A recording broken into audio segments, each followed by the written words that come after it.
حضرت عائشہ رضی اللہ تعالی عنہا نے فرمایا کہ بعض امہات المومنین نے اعتکاف کیا حالانکہ وہ مستحاضہ تھیں۔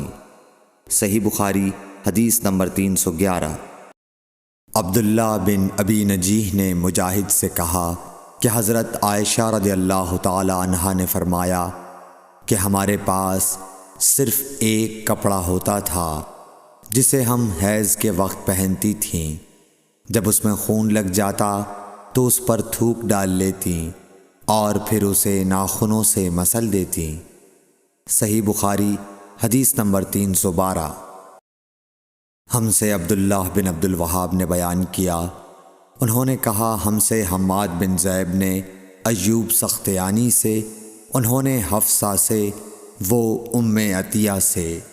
آپ نے فرمایا کہ ہمیں کسی میت پر 3 دن سے زیادہ سوگ کرنے سے منع کیا جاتا تھا، لیکن شوہر کی موت پر 4 مہینے 10 دن کے سوگ کا حکم تھا۔ ان دنوں میں ہم نہ سرما لگاتی نہ خوشبو، اور عصب یمن کی بنی ہوئی ایک چادر جو رنگین بھی ہوتی تھی کے علاوہ کوئی رنگین کپڑا ہم استعمال نہیں کرتی تھیں، اور ہمیں عدت کے دنوں میں حیض کے غسل کے بعد قصت اظفار استعمال کرنے کی اجازت تھی، اور ہمیں جنازے کے پیچھے چلنے سے منع کیا جاتا تھا۔ اس حدیث کو ہشام بن حسان نے حفصہ سے، انہوں نے ام عطیہ سے، انہوں نے نبی کریم صلی اللہ علیہ وسلم سے روایت کیا ہے۔ صحیح بخاری حدیث نمبر 313۔ حضرت عائشہ رضی اللہ تعالی عنہا نے فرمایا کہ ایک انصاریہ عورت نے رسول اللہ صلی اللہ علیہ وسلم سے پوچھا کہ میں حیض کا غسل کیسے کروں؟ آپ نے فرمایا کہ مشک میں بسا ہوا کپڑا لے کر اس سے پاکی حاصل کر۔ اس نے پوچھا اس سے کس طرح پاکی حاصل کروں؟ آپ نے فرمایا اس سے پاکی حاصل کر۔ اس نے دوبارہ پوچھا کہ کس طرح؟ آپ نے فرمایا سبحان اللہ، پاکی حاصل کر۔ پھر میں نے اسے اپنی طرف کھینچ لیا اور کہا کہ اسے خون لگی ہوئی جگہوں پر پھیر لیا کر۔ صحیح بخاری حدیث نمبر 314۔ حضرت عائشہ رضی اللہ تعالی عنہا نے بیان کیا کہ انصاریہ عورت نے رسول اللہ صلی اللہ علیہ وسلم سے پوچھا کہ میں حیض کا غسل کیسے کروں؟ آپ نے فرمایا کہ ایک مشک میں بسا ہوا کپڑا لے اور پاکی حاصل کر۔ یہ آپ نے 3 دفعہ فرمایا۔ پھر حضور صلی اللہ علیہ وسلم شرمائے اور آپ نے اپنا چہرہ مبارک پھیر لیا، یا فرمایا کہ اس سے پاکی حاصل کر۔ پھر میں نے انہیں پکڑ کر کھینچ لیا اور نبی کریم صلی اللہ علیہ وسلم جو بات کہنا چاہتے تھے وہ میں نے اسے سمجھائی۔ صحیح بخاری حدیث نمبر 315۔ حضرت عائشہ رضی اللہ تعالی عنہا نے بتلایا کہ میں نے نبی کریم صلی اللہ علیہ وسلم کے ساتھ حجۃ الوداع کیا۔ میں تمتع کرنے والوں میں تھی اور ہدی یعنی قربانی کا جانور اپنے ساتھ نہیں لے گئی تھی۔ حضرت عائشہ رضی اللہ تعالی عنہا نے اپنے متعلق بتایا کہ پھر وہ حائضہ ہو گئیں اور عرفہ کی رات آ گئی اور ابھی تک وہ پاک نہیں ہوئی تھیں، اس لیے انہوں نے رسول اللہ صلی اللہ علیہ وسلم سے کہا کہ حضور آج عرفہ کی رات ہے اور میں عمرے کی نیت کر چکی تھی۔ رسول اللہ صلی اللہ علیہ وسلم نے فرمایا کہ اپنے سر کو کھول ڈال اور کنگا کر اور عمرے کو چھوڑ دے۔ میں نے ایسا ہی کیا۔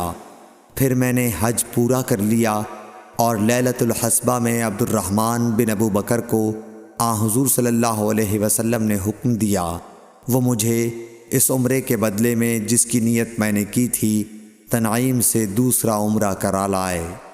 صحیح بخاری حدیث نمبر 316۔ حضرت عائشہ رضی اللہ تعالی عنہا نے فرمایا ہم ذی الحجہ کا چاند دیکھتے ہی نکلے۔ رسول کریم صلی اللہ علیہ وسلم نے فرمایا کہ جس کا دل چاہے تو اسے عمرے کا احرام باندھ لینا چاہیے۔ کیونکہ اگر میں ہدی ساتھ نہ لاتا تو میں بھی عمرے کا احرام باندھتا۔ اس پر بعض صحابہ نے عمرے کا احرام باندھا اور بعض نے حج کا۔ میں بھی ان لوگوں میں سے تھی جنہوں نے عمرے کا احرام باندھا تھا، مگر عرفہ کا دن آ گیا اور میں حیض کی حالت میں تھی۔ میں نے نبی کریم صلی اللہ علیہ وسلم سے اس کے متعلق شکایت کی تو آپ نے فرمایا کہ عمرہ چھوڑ اور اپنا سر کھول اور کنگھا کر اور حج کا احرام باندھ لے۔ میں نے ایسا ہی کیا، یہاں تک کہ جب حسبہ کی رات آئی تو رسول اللہ صلی اللہ علیہ وسلم نے میرے ساتھ میرے بھائی عبد الرحمن بن ابی بکر کو بھیجا۔ میں تنعیم گئی اور وہاں سے اپنے عمرے کے بدلے دوسرے عمرے کا احرام باندھا۔ حشام نے کہا کہ ان میں سے کسی بات کی وجہ سے بھی نہ ہدی واجب ہوئی اور نہ روزہ اور نہ صدقہ۔